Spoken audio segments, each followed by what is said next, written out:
essa luta interna da carne contra o Espírito. Amém? E essa, se eu não me engano, é a quarta. Às vezes eu esqueço. Segundo minha esposa, eu não sei colocar o tempo dentro do tempo, não, mas eu acho que é a quarta-feira que nós temos ministrado sobre isso. E é algo que eu tenho pedido a Deus que edifique a casa do Senhor, porque verdadeiramente nós temos uma luta que ninguém pode combater por nós. Essa batalha, ela não é uma batalha externa, ela é uma batalha interna, onde nós precisamos aprender verdadeiramente a saber combater. Paulo usa um termo que, para quem um dia praticou algumas artes marciais, ou até mesmo para quem um dia quis esmurrar alguma coisa, espero que não tenha sido uma pessoa, mas quis esmurrar alguma coisa e não conseguiu compactar o murro, ele disse que nós precisamos saber lutar para não esmurrar como ao vento. Ou seja, nós precisamos aprender a lutar, não na luta física, mas na luta espiritual, para aquilo que eu venha aplicar, seja aplicado de uma forma correta. O Jorge, meu príncipe, eu acho que está dando um pouco de microfonia. Os microfones do altar estão ligados, Davidson? Veja lá, Jorge, se o seu filho pródigo, se o seu filho... É um filme que quem quer treinar um dragão, né? O filme que eu gosto, quem quer treinar um assistente de mesa? Está lá, Jorge, treinando Deus como assistente de mesa. Amém? Obrigado, querido. Então, nós precisamos aprender a combater esse bom combate, porque muitas vezes nós estamos sendo enganados, estamos sendo ludibriados por algo dentro de nós, onde nós não achamos que é errado e estamos caminhando ao lado dele. E a igreja precisa despertar para que nesses dias nós venhamos saber dividir o joio do trigo. Porque, amados, deixa eu lhe falar uma coisa: o joio sempre vai estar no meio do trigo. Não somos nós que vamos expulsar o joio do meio do trigo. Não somos nós que vamos colocar o joio fora do trigo. A Bíblia fala que quem vai executar essa separação é o próprio Senhor. Então, para que nós venhamos andar, não em comunhão, mas no mesmo caminhar com o joio, nós precisamos saber se nós somos trigo. Você está entendendo o que eu estou falando? E o que o Senhor tem nos trazido a ministrar nessas quartas-feiras, nos traz essa ideia, nos traz essa direção, de que nós precisamos verdadeiramente crescer no conhecimento, crescer na graça. E toda vez que eu falo para alcançar a estatura do varão perfeito, eu me lembro do pastor Carlos, que batia sempre nessa tecla. A igreja, ela se comporta para alcançar a estatura do varão perfeito, ou seja, nós não somos perfeitos, mas como é que nós vamos trabalhar a nossa mente, o nosso corpo, a nossa alma, o nosso espírito, para alcançar uma estatura adulta? Porque já não somos mais meninos. Antes nós andávamos como menina, falávamos como menino, e assim o apóstolo Paulo diz: mas hoje não somos mais meninos. Você pode levantar uma das suas mãos e dizer assim: Senhor, o meu tempo de menino foi deixado para trás. Fala assim: Senhor, eu preciso me comportar como um adulto diante de Ti, para a Tua glória. Porque quer comais, quer bebais, quer façais qualquer outras coisas, que seja tudo para a glória de Deus. Isso é profundo, igreja. A nossa espiritualidade, ela tem que ser muito mais lá fora do que aqui dentro. Porque aqui dentro é fácil ser crente, aqui dentro é fácil ser profeta, é fácil ser pastor, aqui dentro é fácil ser levita, adorador.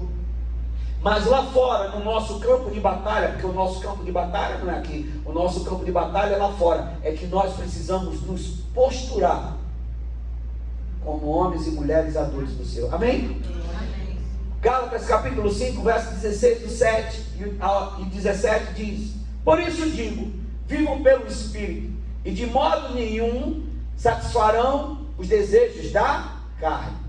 Pois a carne deseja o que é contrário ao Espírito, esse que está escrito, e o Espírito o que é contrário à carne. Eles estão em conflito. Repita mais uma vez comigo: eles estão em conflito. Isso é importante você entender, para que você não se sinta um homem miserável. Olha, não repete a oração do profeta lá não, viu? Miserável homem que sou, não, meu amado. Não somos miseráveis, porque é pela misericórdia de Deus que nós não somos consumidos. Nós passamos por conflitos, nós pecamos, nós caímos. Por isso que Paulo está dizendo aqui, ó, eles estão em conflito um com o outro, de modo que vocês não fazem o que desejam. Amém? Amém? Diga assim comigo: Senhor, que a tua palavra chegue aos meus ouvidos e desça ao meu coração. Diga assim, ó, que a tua palavra gere conflito no homem que há dentro de mim, para que este homem amadureça e venha a cada dia mais e mais andar segundo o teu Espírito, em nome de Jesus. Amém. Podeis assentar. Deus nos abençoe poderosamente.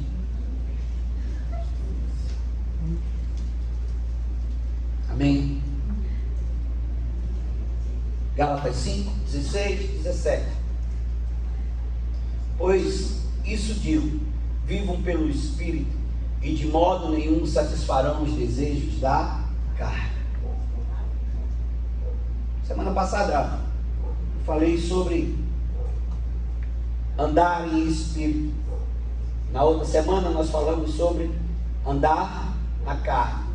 Eu quero nessa noite dividir sobre o que é andar em Espírito e andar na carne. Porque mais uma vez eu torno a repetir o que Paulo falou: isso é um conflito. Isso não vai deixar de existir em nossas vidas quando nós aceitamos a Jesus. Engano. Isso não vai deixar de existir quando nós nos batizamos nas águas. Engano. E talvez seja por isso que tem tanta gente sem saber se identificar, ou na carne ou no Espírito, como devo andar. Porque se nós não enfrentarmos a carne, corre um grande, mas um gigantesco perigo de nós nos acostumarmos com algumas coisas da carne e nos adaptarmos a viver com ela. Sim ou não? Sim ou não, igreja?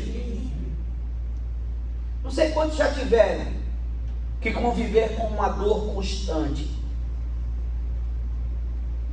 Uma dor de coluna, uma dor de cálculo renal, uma dor de dente.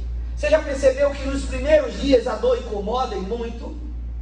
E é uma dor que parece que não cessa. Mas com o passar do tempo, o corpo vai começando a se adaptar com aquela dor. E aquela dor que no início era intensa e incomodava, você começa a achar que ela não existe, mas ela continua ali. Eu estou com uma lesão aqui no pulso, já vindo há meses, que era para ter começado um tratamento de fisioterapia, e até então não tinha começado. E é impressionante como eu já estava começando a acostumar o meu corpo a esta dor. Eu já tinha em mente algumas coisas que eu podia fazer para não sentir dor. Você está me entendendo, amado? Se eu fosse pegar alguma coisa, rapidamente o meu cérebro dizia assim, ó: não pegue com a mão dessa forma, pegue de outra forma, porque aí você não vai sentir dor. Isso é automático. Isso é uma forma do próprio corpo se proteger da dor.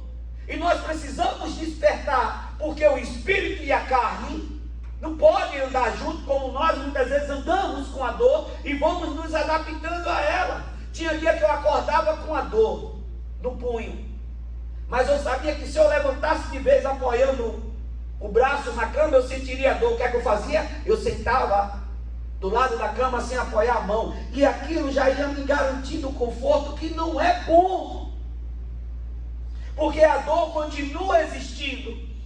A dor ela continua constante no seu corpo, mas você está criando fórmulas para que aquela dor não venha a ser sentida. E muita gente é acostumada a andar em pecado e vai criando fórmulas espirituais, mas falsas, para se adaptar ao pecado. E mais uma vez eu quero repetir, Paulo diz, Gálatas 5,16, por isso digo, não vivam pelo Espírito, e de modo nenhum satisfarão o desejo da carne, pois a carne deseja o que é contrário ao Espírito. Eu posso ouvir um amém? Amém. Amados, se você der oportunidade à carne, se você der oportunidade a um pecado, e esse pecado encontrar lugar no seu coração, ele vai começar a se adaptar ao seu modo de viver. De início, esse pecado ele vai ser assustador, ele vai ser avassalador. Eu vou usar aqui um pecado quase que comum a muitos, o pecado da mentira. Quando você se isola da mentira, qualquer mentira te incomoda. Quando você se isola da mentira e você começa a ter uma vida em retidão e em verdade, se você vai mentir, antes você pensa 10 vezes. E não porque a pessoa vai descobrir que você vai mentir, mas dentro de você existe a divisão da verdade e da mentira. Olha para mim, por favor, preste atenção. Você tem tanto cuidado em mentir, que até se você vai atrasar meia hora, você não diz que vai chegar na hora. Você diz assim, ó, me perdoe, mas eu vou atrasar 30 minutos. Só que essa mentira, se a mentira encontrar guarida no seu coração, no seu espírito, você começa a achar que 30 minutos já não é mais mentira. Você sabe que não vai chegar em 30 minutos, mas você diz que vai chegar. Eu convivo com isso aqui direto na igreja, com irmãos que dão a palavra que vão fazer alguma coisa e não fazem.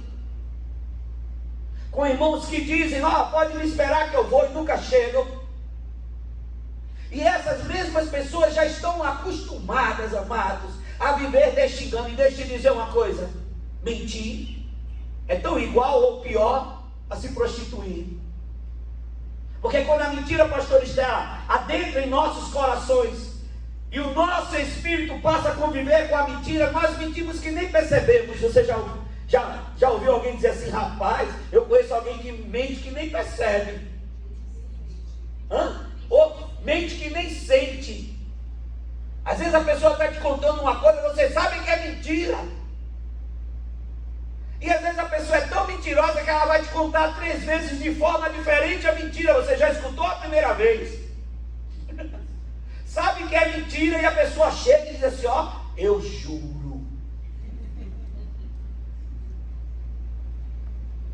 Isso é perigoso, porque nós vamos dando oportunidade à carne, e a nossa carne ela gosta de facilidades. A nossa carne ela não está disposta a se santificar. A nossa carne ela não está disposta a se separar a Deus. A nossa carne ela gosta de facilidades, da coisa fácil, daquela coisa de que ninguém está vendo, eu faço.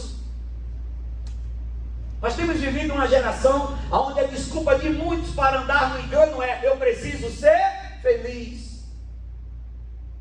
Aí alguém te chama para um lugar que você sabe que você não pode ir, por ser lavado e remido em Cristo Jesus, mas alguém olha para você e diz assim, rapaz, deixa de besteira, você precisa ser feliz. Aí lá dentro de você, a carne que está pulsando, doida para ir para a bagaceira, diz assim, é só uma vez. Irmão, de só uma vez, tem gente andando continuamente na carne. E repita o que Paulo falou mais uma vez, eu quero que você repita comigo mais uma vez. Pois a carne deseja o que é contrário ao Espírito. Você pode repetir comigo? Pois a carne deseja o que é contrário ao Espírito. A grande verdade é que servir a Jesus significa abrir mão dos desejos da carne. E a partir do momento que nós abrimos mão do desejo da carne, nós começamos a andar em um terreno fértil. Toda vez que você se afasta da carne, toda vez que você isola o seu desejo carnal, você começa a perceber que o Espírito Santo vai fluindo na sua vida cada vez mais e mais. Eu creio que muitos já tiveram aqui essa experiência.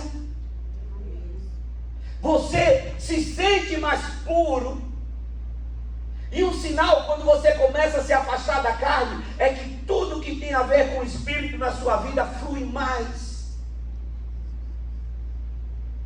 Você tem vontade de orar mais, você tem vontade de falar mais de Jesus. Por quê? Porque você está mortificando tudo aquilo que é contrário à vontade do Espírito sobre a sua vida. Aí você entra para assistir o culto, a primeira coisa que você faz é desligar o celular. Porque o celular em nada vai te acrescentar no momento que você se separa para ouvir a palavra do Senhor. Isso é notório. Isso é claro. Porque a vontade da carne é que eu não venho ouvir a palavra da verdade, porque a verdade me traz libertação, e seja ela qual for, a verdade me traz libertação. Você pode repetir comigo? Porque a palavra do Senhor, que é a verdade, me traz libertação. E é maravilhoso quando você ouve uma palavra que te liberta. É maravilhoso quando você vai a um culto ou vem a um culto e o profeta que está sendo usado lança uma palavra do Senhor sobre a sua vida, amado. Você sai fortalecido, você sai transformado, sim ou não? Isso já aconteceu várias vezes comigo. Por quê? Porque eu dei a oportunidade para que o meu espírito fosse alimentado pela palavra do Senhor. Amém. Se tem uma coisa que eu e você precisamos entender, é que precisamos saber que o termômetro que consegue avaliar se somos ou não comprometidos com Deus estão dentro de nós, pelas obras da carne ou pelos frutos do Espírito. Eu posso ouvir um amém? Amém. E essa palavra não é para te trazer medo, mas essa palavra é para te trazer crescimento. Não ouvimos a palavra do Senhor para sermos diminuídos, pelo contrário, nós ouvimos e damos ouvido à palavra do Senhor para nós crescermos diante dele. E como é que o crente cresce? Conhecendo e prosseguindo em conhecer ao Senhor das nossas vidas. Eu posso ouvir um glória a Deus da igreja? Glória a Deus. Então, amados, somos nós que precisamos olhar para dentro de nós e percebermos se a carne está prevalecendo dentro de nós, ou se é o Espírito que está prevalecendo dentro de nós. Abra a palavra do Senhor no livro de Gálatas, capítulo 2, verso 20. Que o Senhor te abençoe poderosamente. Gálatas, capítulo 2, verso 20. Abra aí a palavra do Senhor, para você ler o que está escrito. Gálatas, capítulo 2, verso 20. Diz Paulo, referente a ele mesmo: já estou crucificado com Cristo, e vivo, não mais eu. O que é que Paulo está dizendo? Que ele não vive mais? Hein? Paulo carnal. Porque observe que ele continua a dizer: mas Cristo vive em mim. E aí ele usa o termo que nós estamos ministrando, a carne. Só que ele diz assim, e a vida que agora vivo na carne, vivo na fé do Filho de Deus, o qual me amou e se entregou a si mesmo por mim. Eu posso ouvir um glória a Deus? Você se alegra em ouvir o que Paulo está relatando a respeito dele? Eu preciso chegar ao nível espiritual, aonde a minha carne esteja tão mortificada, mas tão mortificada, que eu possa dizer: não vivo eu, mas Cristo vive em mim. O que Paulo está declarando não é para que eu venha pintar um adesivo, colar no meu carro, na minha camisa ou na entrada da minha casa, não. O que Paulo está declarando aqui é algo que eu preciso colocar em prática na minha vida. Não vivo eu, mas Cristo vive em mim. Não vivo eu, mas Cristo vive em mim. E Paulo não deixou de viver, mesmo vivendo em Cristo. Pelo contrário, ele diz assim, e a vida que agora vivo na carne, como homem natural, vivo na fé do Filho de Deus. Amado, isso é maravilhoso. Porque nós não vamos sair deste terreno, nós não vamos sair deste mundo, pelo contrário, pelo próprio pedido de Jesus ao Pai, ele disse assim: ó Pai, eu peço que não vos tire daqui. Ele poderia ter dito: Pai, tira todo mundo daqui, deixa só os pecadores. Com certeza nós não estaríamos aqui. Com certeza a pessoa que está sentada do teu lado, por ser tão santo, já teria sido arrebatado. Mas olha para teu irmão e diz assim: nós aqui estamos. Fala, irmão, nós aqui estamos. E precisamos, fala para teu irmão, e precisamos acostumar o nosso espírito a vencer a nossa carne. Lembra que eu falei a semana passada? É a água e o óleo não se misturam, mas andam juntos.